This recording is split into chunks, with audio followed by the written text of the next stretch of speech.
Why don't we move on then to Amazon Fresh? Because I mean, it's similar, but I think there was also um, uh, I mean, some differences, and I think also maybe this is where we can have a bit more of an interesting discussion when it comes to the data that's being processed by these two specific stores. So, as you mentioned, like Amazon Fresh is mostly dealing with like fresh groceries, of course, more like a Safeway type store, and also, if I'm not mistaken, it's a little bit bigger, right? So there are more people in there. There's more traffic. Maybe you can touch on like the differences that you experience between Go and Fresh.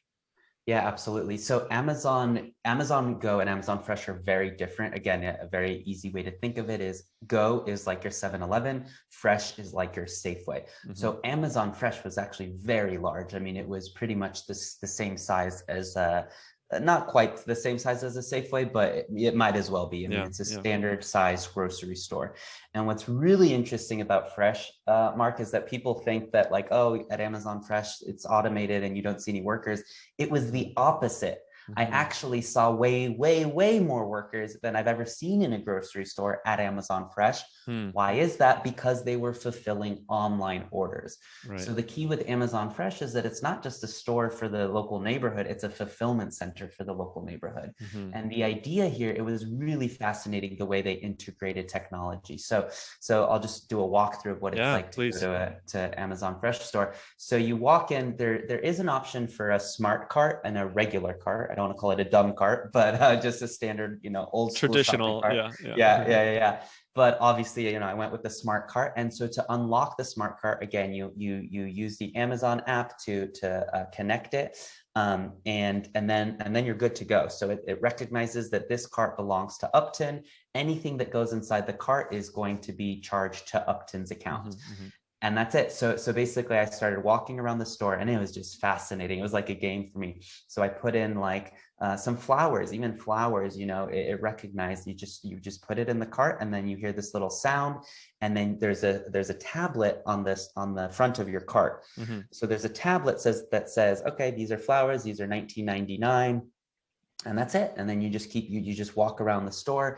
What was really interesting and quite annoying though was produce. So like oranges, you had to actually manually input a number Mm. from the station of the fruit, and then say how many you wanted. So like things that were super easy is obviously packaged goods, your cereals, your pasta sauce, salsa, bag of chips. That was super easy. But anything fresh, like even a donut, that was annoying because I had to like input, and the codes were like 4 or 5 digits. It Mm. wasn't. It took a little while.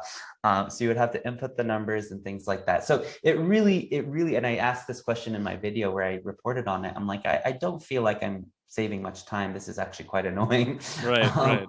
in some regards, but of course this was just their first year as Amazon Fresh, so God knows what it's going to look like in 2, let alone 5 years. Mm-hmm. But it was really fascinating, and one thing I did at one point, Mark, was to actually take a few items out, and sure enough, without a beat, the cart was able to recognize Mm-hmm. that the item had been removed, and they assumed I put it back on the shelf, of course. But what was also crazy was that on the screen of the cart there's a running total Yeah. of everything I'm buying, which I thought was really interesting choice by Amazon, because usually what happens when we go into a grocery store, we have 3 items on our list, we end up buying 10 items, and then we get to the register and we're like, oh my God, I just spent $88. I thought I was going to spend 20 or 30, right? Oh, well. So what was crazy is like walking around the Amazon Fresh store, I'm able to see, wow, I'm already at $46. Like maybe I should call it a day. Maybe I shouldn't get that extra, cup of whatever. And so that kind of really changed the process from a shopper's perspective in favor of the shopper, which Yeah. again, which again surprised me a little bit. But what was it? Amazon, I guess, had the option of not showing the total, but I think that would feel really weird.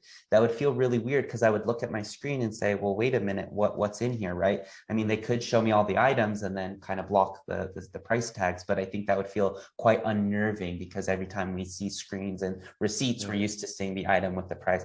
So that was really interesting. And then in terms of the human component, like I said, Mark, there were more employees than there were customers, because Yeah. they were just all doing online fulfillment. They were testing things out, so they were getting the orders from online and going and filling those carts to be sent out for delivery.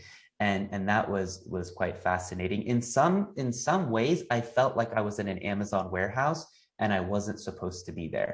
Again, it probably the same thing with Amazon Go. It's a very new, unnerving feeling to see all these employees next to me like running around filling carts, right? And in some cases I felt like I was in their way, and I'm sure I was. I mean, imagine you're working there 40, Yeah. 50 hours a week. Yeah. Yeah. The Yeah. biggest obstacle you have to fulfilling your orders, which we know how Amazon works. Their timing, everything's, every employee is being timed of how efficient they are, right?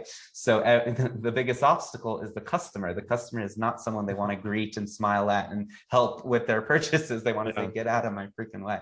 So yeah, Amazon Go and Amazon Fresh could not really be more different. But Amazon Fresh was a really fascinating experience. And one more thing I want to say, which I think is really, really important, is after I walked out of the Fresh store, I have my nice little receipt, sent to my email and in the app. Hmm. And it really begs the question of, in 3 or 4 days or a week or whatever, when I'm like, okay, I need to go to the grocery store again, my brain is just saying like, well, why would you go and do that yourself when you can literally just go on the app and hit, delivery, Yeah. right? It's like Yeah. I know exactly what I'm gonna get. It's like it's just such a waste of time. And maybe that's the point. Maybe that's what Amazon wants. Maybe if they imagine 50% of their revenue coming from customers, in-store customers, versus 50% online, maybe their idea is to get it to 90% delivery, and not, have customers if they really want to come. But for the most part, who the heck wants to come?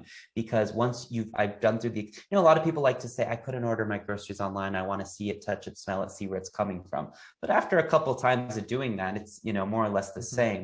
Hmm. So it'll be interesting to see how that evolves. Because like with me, I think Amazon Fresh was a really good example where I loved the experience, but next time, I didn't go back. I just started to hit, yeah, deliver, deliver, deliver.